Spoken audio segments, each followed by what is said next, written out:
اور پہلے ہم آپ کو یہ خبر دے دیتے ہیں کہ انہوں نے جسٹس اطہر من اللہ اور جسٹس عائشہ ملک پر کیا کہا. اس کے بعد ہم اس خبر کو کور کریں گے جو آج کے صحافیوں نے اس کے اوپر تجزیہ کیا ہے. جسٹس قاضی فائز عیسیٰ نے جسٹس اطہر من اللہ کے اوپر ایک دفعہ پھر حملہ کر دیا ہے. جسٹس اطہر من اللہ اور جسٹس عائشہ ملک ان کے نشانے پر ہیں، اور وجہ وہی ہے کہ جو 6 ججز نے خط لکھا تھا اس میں جسٹس قاضی فائز عیسیٰ کی پوری مخالفت کے باوجود جسٹس اطہر من اللہ اور جسٹس عائشہ ملک نے کھل کر ان ججز کے حق کی بات کی تھی، خصوصاً جسٹس اطہر من اللہ نے. ابھی ایک کیس جس کا فیصلہ لکھنا تھا، اور یہ فیصلہ تھا فیڈرل ایکسائز ایکٹ 2005 کے متعلق یہ کیس تھا جس میں کوئی لینا دینا نہیں تھا ایز سچ کسی جج کے خلاف بات لکھنے کا. لیکن جسٹس قاضی فائز عیسیٰ نے ایک اختلافی نوٹ لکھا، اور اس اختلافی نوٹ کے اندر خصوصی طور پر جسٹس قاضی فائز عیسیٰ نے جسٹس اطہر من اللہ کا ذکر کیا، اور ان کے اوپر جو ایک تبرہ بولا کہ جج کا کام جو ہے وہ لیٹ فیصلہ کرنا نہیں ہوتا، جج کو وقت پر فیصلہ کرنا چاہیے. انہیں تنقید کا نشانہ بنایا کہ وہ لیٹ فیصلے دیتے ہیں یا لیٹ فیصلہ کرتے ہیں. پاکستان کی تاریخ میں یہ عمومی طور پر رواج ہے نہیں کہ ایک جج دوسرے جج کا نام لے کر اس پر تنقید کرے، وہ بھی عدالتوں کے فیصلوں کے اندر ان رائٹنگ. سوچیے اگر یہ کام شروع ہو جائے تو پھر عدالتی فیصلے جو ہیں وہ تو ججز کی آپس کی جو ایک دوسرے کے ساتھ کدورت ہو، نفرت ہو، محبت ہو، جو کچھ بھی ہو، سیاست ہو، جو بھی ہو، اس کی نظر ہو جائیں گے، اور وہ بھی ایک پریم پتری بن جائیں گے یا ایک خطوط بن جائیں گے آپس میں ایک دوسرے کے ساتھ کئی دفعہ دوستی اور یا دشمنی نبھانے کے.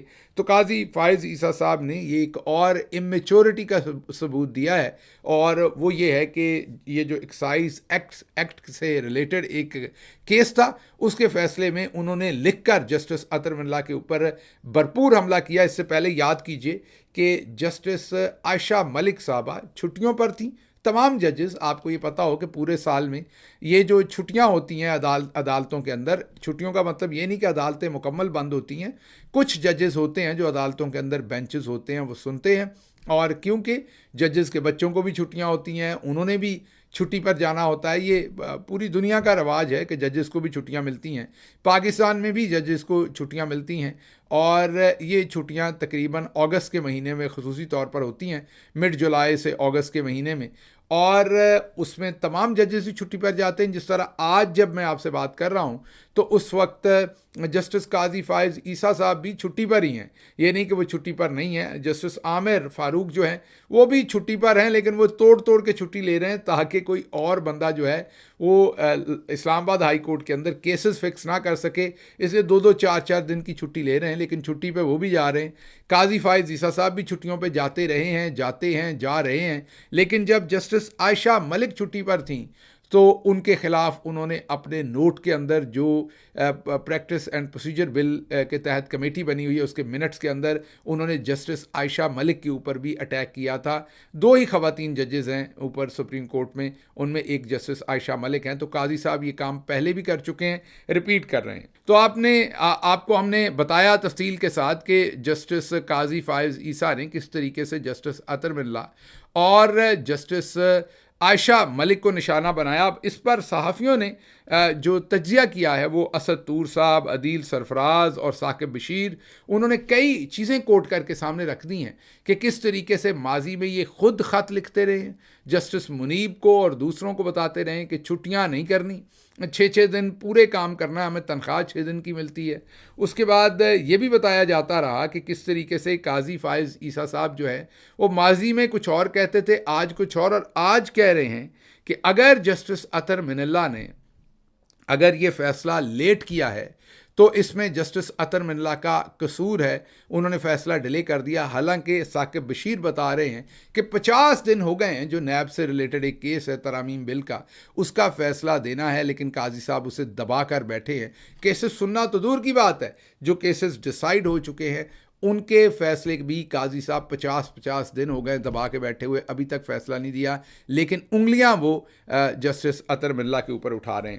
اچھا جی, اگلی خبر, بشرا بی بی کے خلاف مقدمات کی تفصیل سامنے آئی ہے, اور حیران کن حد تک یہ بات ہے کہ درجن کے قریب, جی ہاں 1 درجن کے قریب 12 کے قریب مقدمات جو ہیں ان کے اوپر درج کر دیے گئے ہیں.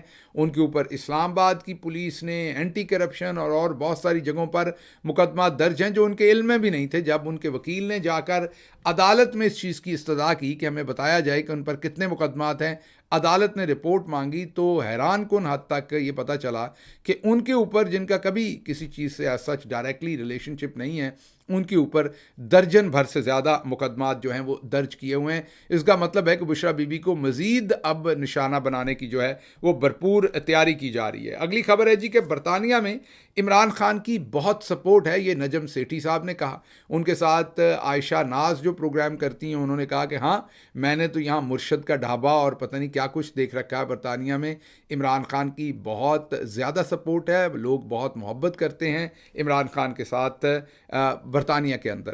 اگلی خبر جی, وفاقی وزیر احسن اقبال کے وزیر اعظم شہباز شریف سے اختلافات ہیں. اختلافات کی وجوہات یہ ہیں کہ ان سے کوئی مشورہ نہیں کرتا کہ پلاننگ کے اندر اگلے سالوں میں پیسہ کہاں خرچ کرنا ہے. آپ کو میں نے بتایا, ایک تو یہ پڑھے لکھے نہیں ہیں, اوپر سے کوشش نہیں کرتے. ان میں ایک آدھ جو تھوڑا بہت پڑھا لکھا ہے, اندھوں میں کانا راجا, وہ احسن اقبال ہیں. جو بھی لوٹ مار کرنی ہوتی ہے اس کی تیاری پھر انہی سے کرواتے ہیں. ظاہر ہے اب پلاننگ کا وہ ڈپارٹمنٹ ہوتا ہے یا منسٹری ہوتی ہے جہاں پر بیٹھ کے تمام بڑے بڑے جو ظاہر ہے پروجیکٹس ہیں ان کی پلاننگ ہونی ہے, اور بڑے بڑے پروجیکٹس میں ہی بڑے بڑے کک بیکس ہوتے ہیں. اب چودھری صاحب نے اپنا فائنانس منسٹر بٹھایا ہوا ہے, پلاننگ کا کام بھی وہ خود ہی کر لیتے ہیں. ان کو بس انہوں نے کہا کہ آپ انگوٹھا لگائیں اور کرسی کے جھولے لیں.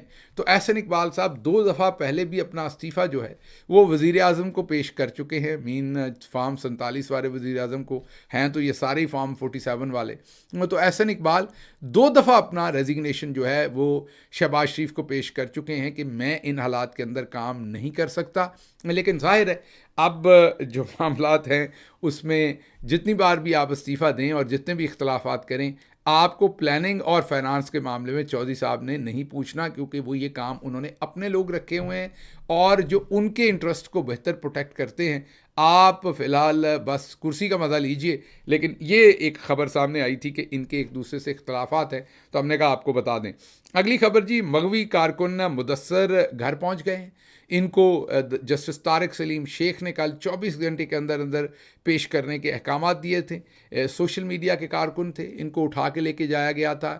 یاد کیجئے ان کی تصویر بھی ہم نے آپ کو دکھائی دی کہ اس سے پہلے ڈی جی ISPR کے ساتھ لیفٹنٹ جنرل آصف غفور, جی ہاں ان کے ساتھ ان کی تصویر ISPR کے سامنے کھڑے جب یہ 5th جنریشن وار کے ہیرو تھے, تب کی تصویر آپ کو ہم نے دکھائی تھی, اور اب ان کو اٹھا لیا گیا تھا. بہرحال یہ اچھی خبر ہے کہ یہ گھر واپس آئے ہیں, حوصلہ افزا خبر ہے.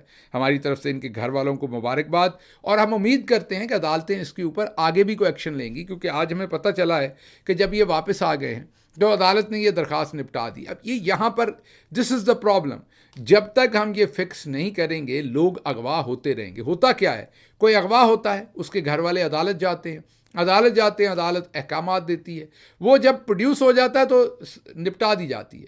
اس کے بعد اس چیز کی انویسٹیگیشن ہونی چاہیے کہ اس کو کس نے اغوا کیا, اس کے ساتھ کس نے یہ ظلم کیا, اس کو سزا ملنی چاہیے, کیونکہ کبھی کسی کو سزا نہیں ملتی. سزا اتنی ہے کہ بندہ چھوڑ دیا, بندہ اغوا کرو, اپنے پاس جتنی دیر مرضی رکھو, اس سے جو مرضی سلوک کرو, چھوڑ دو, عدالت آپ کو چھوڑ دے گی. کوئی کارروائی نہیں, کوئی قانون کی پکڑ نہیں, کوئی سزا نہیں, کوئی جزا نہیں. یہ ایک بہت ہی, میں یہ کہوں گا کہ بہت ہی ایک شرمناک سچویشن ہے پاکستان کے اندر کہ ہر مغوی کو جب چھوڑ دیا جاتا ہے تو اس کے بعد کسی قسم کی کارروائی جو ہے وہ وہاں پر کی نہیں جاتی. اچھا جی, اگلی خبر جو آپ کے سامنے رکھیں گے, قاضی فائز عیسیٰ نے ایک پریس ریلیز جاری کیا ہے. جی ہاں, انہوں نے ایک کیس میں فیصلہ کیا, سینسٹیو کیس میں ان کو لگا کہ میں نے ایسا فیصلہ دے دیا ہے جس سے لوگوں کی رائے جو ہے اس پر اثر پڑ رہا ہے ان کے بارے میں, یا ان کو کوئی خطرہ محسوس ہوا, تو انہوں نے فوری طور پر ایک پریس ریلیز جاری کی اور اس میں مکمل صفائیاں دینے کی کوشش کی کہ یہ فیصلہ میں نے اس طرح نہیں کیا, اس طرح کیا, اس فیصلے کا یہ مطلب لیا جائے, یہ مطلب نہ لیا جائے, اس فیصلے کا یہ مطلب. ابھی فیصلہ ہوا,